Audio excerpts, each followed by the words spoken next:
सन्यासी हैं, पॉलिटिकल बयान ये आप कह रहे हो ना? ये देखिए, हम सन्यासी हैं, पॉलिटिकल बयान नहीं देना चाहिए। बिल्कुल सही है, एकदम सही है। हम इस सिद्धांत के हैं, लेकिन पॉलिटिकल वाले को भी तो धर्म के मामले में नहीं करना चाहिए, आगे बढ़ना चाहिए। पॉलिटिकल वाला धर्म के मामले में आगे बढ़े, आप लोग उसका समर्थन करो। मोदी जी अगर मंदिर में आके धर्म स्थापना करने लगे तो आप लोग उसको एकदम लाइव दिखाओ, और अगर शंकराचार्य मंदिर के बारे में, धर्म के बारे में कुछ बोल दे तो आप कहो कि सन्यासी को नहीं करना चाहिए। राजनीतिज्ञ लोग धर्म में हस्तक्षेप बंद करें, हम गारंटी दे रहे हैं कि हम राजनीति में बोलना बंद कर देंगे। लेकिन आप हमारे धर्म में निरंतर हस्तक्षेप करते चले जा रहे हो और हम धर्म के बारे में ना बोलें। अच्छा, जो राजनीतिज्ञ हैं, क्या उनके जीवन में अगर जो धर्म है उसका पालन उनको नहीं करना चाहिए? क्या हमको एक धर्माचार्य के रूप में किसी को सच्चा हिंदू तो नहीं बताना चाहिए? क्या हमको विश्वासघात जैसा जो पाप है उसके बारे में लोगों को, जनता को सचेत नहीं करना चाहिए कि देखो अगर तुम धार्मिक हो तो तुमको किसी के साथ विश्वासघात नहीं करना चाहिए? ये बात हमको नहीं कहनी चाहिए।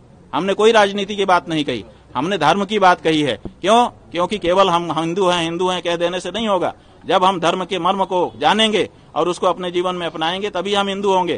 तो धार्मिकता अपने सच्चे स्वरूप में लोगों के जीवन में प्रतिष्ठित हो, उसकी व्याख्या समय समय पर अगर धर्माचार्य नहीं करेगा तो धर्माचार्य अपना कार्य नहीं कर रहा है माना जाएगा। इसलिए जहां जैसा मौका होता है वहां हम धर्म की व्याख्या करते हैं। हमारा राजनीति से कोई लेना देना नहीं है, लेकिन राजनीतिज्ञ को भी अपने जीवन में धर्म का पालन करना चाहिए, विश्वासघात जैसा कार्य नहीं करना चाहिए। समझ गए कि नहीं?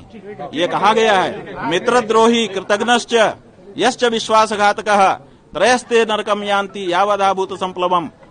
मित्र का द्रोह करना, किसी ने आपके ऊपर उपकार किया है उसको भुला देना, और विश्वास का घात करना, ये जो तीन लोग हैं ये जब तक प्रलय नहीं हो जाता है तब तक के लिए नरक में धकेल दिए जाते हैं। तो ये बात हम हिंदू को ना बताएं कि विश्वासघाती मत बनो। क्यों ना बताएं? हमारा अधिकार है, कर्तव्य है। वो हमारे देश के प्रधानमंत्री हैं और उनसे हमारी कोई व्यक्तिगत रंजिश नहीं है। हम सच बता रहे हैं कि इस देश में हमसे बड़ा नरेंद्र मोदी का कोई हितैषी नहीं है। क्यों? क्योंकि आप लोग उनको प्रधानमंत्री के रूप में देखते हो, नेता के रूप में देखते हो। हम ये देखते हैं कि कल को इसका भी प्राण छूटेगा, कल इसका भी शरीर छूटेगा, और जब ये यमराज के दरबार में खड़ा होगा तो ये क्या कहेगा? क्योंकि इतने पाप इसके हाथ से करवा लिए जा रहे हैं, इतनी मूर्तियां तोड़वा ली जा रही हैं, इतनी गायों की हत्या करवा ली जा रही है, ये सब करवाए जो अशास्त्रीय कार्य किए जा रहे हैं, धर्म विरुद्ध कार्य इसके हाथ से करवा लिए जा रहे हैं, उसका ये क्या जवाब देगा यमराज के दरबार में? तो हम तो उनके लोक का भी सोच रहे हैं, उनके परलोक का भी सोच रहे हैं, और इसीलिए कड़क शब्दों में, क्योंकि हमारे पास तो दूसरा कोई माध्यम नहीं है कि वो सीधे सुन ले तो हम प्रेम से कह दें, तो इसलिए हमको समय समय पर आप लोगों के माध्यम से उनके गलत कामों के लिए कड़क से कहना पड़ता है।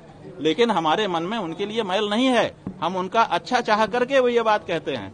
लेकिन क्या करें, आजकल तो जो सच कहे, जो आपके हित की बात कहे, वही कड़वी बात आप स्वीकार ही नहीं करना चाहते हो। आप समझते हो ये हमारा दुश्मन है, तो आप दुश्मन मान के बैठे रहो।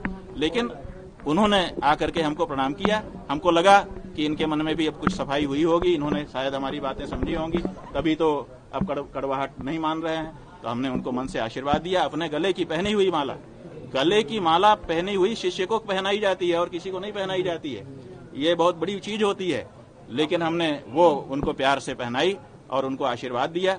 भगवान उनको और ऊंचा ओहदा दें और उनके अंदर शक्ति दें कि उनके हाथों से जो गलत काम उनके चट्टे बट्टे करवा रहे हैं वो कम से कम इस मामले में कड़क हो जाएं। जैसे हम कड़क हैं वैसे ही हम चाहते हैं कि नरेंद्र मोदी इस मामले में कड़े हो जाएंगे। भाई गलत काम हमसे मत करवाओ, करवाना चाहोगे तो हम नहीं करेंगे। इतना तो कहें, वो शिष्य हो गए आपके, भाई वो शिष्य हो जाए वो उनसे पूछिए। हमने जो किया